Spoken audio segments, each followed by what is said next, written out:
Polisi menangkap 2 pria Taiwan dan 6 pekerja migran asal Indonesia dikarenakan kasus perjudian ilegal. Dan berita kedua, BP2MI kembali melakukan penggerebekan, ditemukan 25 orang yang akan dijanjikan berangkat ke Timur Tengah. Assalamualaikum warahmatullahi wabarakatuh. Halo sahabat dunia BNI, welcome back to my channel.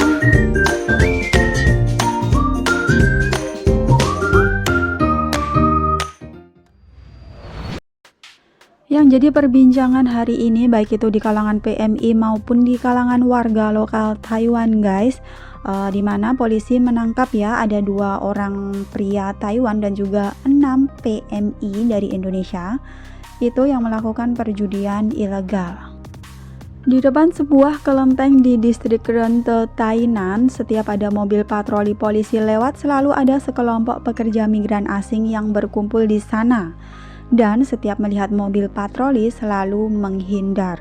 Perilaku tersebut membuat polisi cukup curiga. Setelah dilakukan penyelidikan rahasia, ditemukan bukti bahwa mereka melakukan judi di tempat tersebut.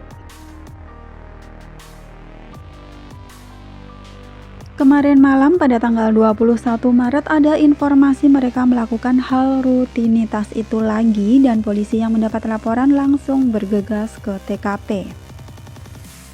Sejumlah anggota polisi melangkah maju dan menangkap 2 pria Taiwan dan 6 pekerja migran asing asal Indonesia. Diketahui bahwa pria bermarga Zeng dan Hong mendirikan tempat perjudian di depan kuil untuk menarik para penjudi menggunakan catur sebagai poin dan berjudi dengan 3 atau 6 anak laki-laki. Banyak pekerja migran berbondong-bondong mendatangi mereka dan mereka akan melangkah maju setiap kali gerai judi dibuka. Polisi yang berhasil mengamankan mereka juga berhasil mengamankan uang tunai sebesar 36.900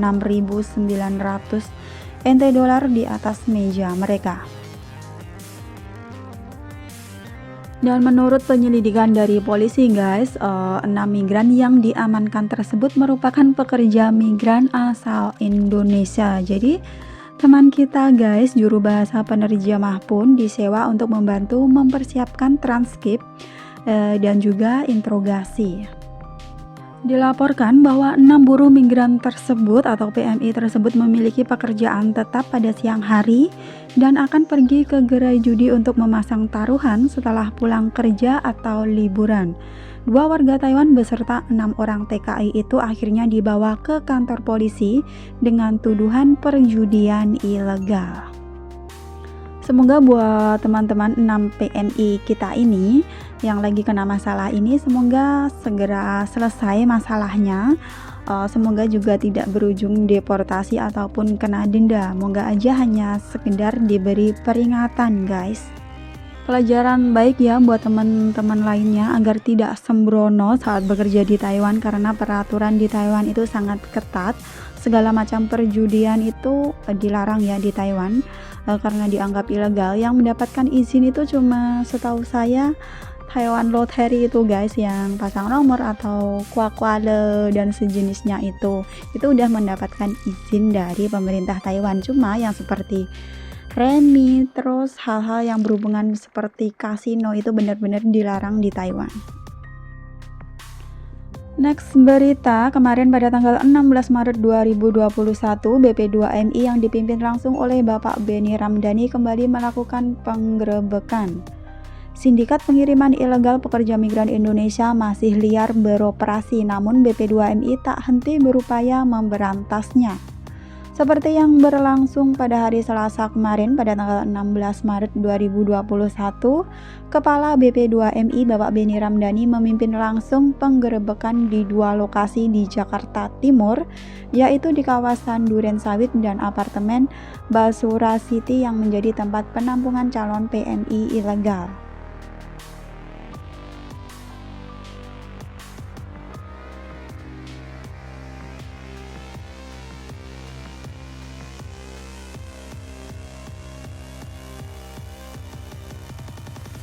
Dari dua lokasi tersebut, Bapak Beni Ramdhani menemukan sebanyak total 25 orang yang dijanjikan berangkat ke Timur Tengah yang terdiri dari 14 orang di kawasan Duren Sawit dan 11 orang di apartemen Basura City. Diketahui 14 orang yang ada di kawasan Duren Sawit tersebut sudah tinggal atau berada di penampungan tersebut kurang lebih 1 bulan dan 11 orang di apartemen sekitar 4 hari tinggal di sana. Ya teman-teman, jadi kembali saya informasikan bahwa moratorium pengiriman PMI ke Timur Tengah itu masih berlaku, masih ada, belum dicabut. Jadi untuk pengiriman PMI seperti di sektor rumah tangga itu, pembantu rumah tangga, masih belum ada ya, masih belum legal. Pasti kalau berangkat ke sana itu prosesnya non prosedural. Jadi jangan sampai percaya sama rayuan calo untuk dipekerjakan di Timur Tengah, diberangkatkan ke Timur Tengah secara legal. Ingat, moratorium masih berlaku.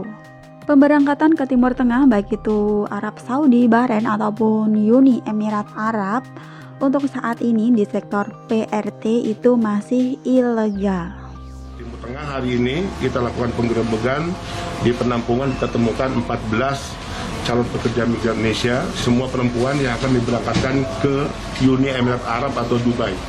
Dijanjikan pekerjaan untuk pekerja rumah tangga yang untuk sektor pekerjaan ini Indonesia sudah menyatakan penghentian sejak tahun 2016. Kenapa? Karena negara-negara Timur Tengah dengan sektor pekerjaan informal, pekerja rumah tangga adalah mereka yang rentan mengalami kekerasan fisik, kekerasan seksual, gaji yang tidak dibayar sesuai kontrak, pemutusan hubungan kerja secara sepihak, bahkan pemberlakuan jam kerja yang melebihi batas.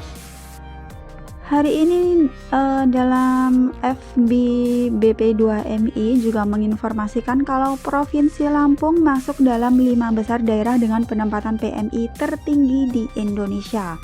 Warganya yang bekerja di luar negeri dan tercatat secara legal dalam 5 tahun terakhir ada sebanyak 172.448 orang, sedangkan mereka yang berangkat secara non-prosedural diperkirakan 2 hingga 3 kali lipatnya, jumlah yang sangat besar. Perlu energi besar sekaligus sinergi kuat antara pemerintah pusat khususnya BP2MI dengan pemerintah daerah untuk bisa optimalkan melayani mereka. Demikian ditegaskan Kepala BP2MI di hadapan Wakil Gubernur Lampung dan sejumlah bupati serta wali kota provinsi tersebut dalam rapat koordinasi terbatas sosialisasi UU nomor 18 tahun 2017. Kontribusi pekerja migran terhadap pembangunan tidak sedikit di Lampung sendiri. Jika diasumsikan gaji masing-masing adalah 6 juta per bulan, lalu 40% dikirimkan kembali ke kampung halaman, maka dalam 1 tahun sebesar 5,9 triliun kontribusi PNI untuk daerah.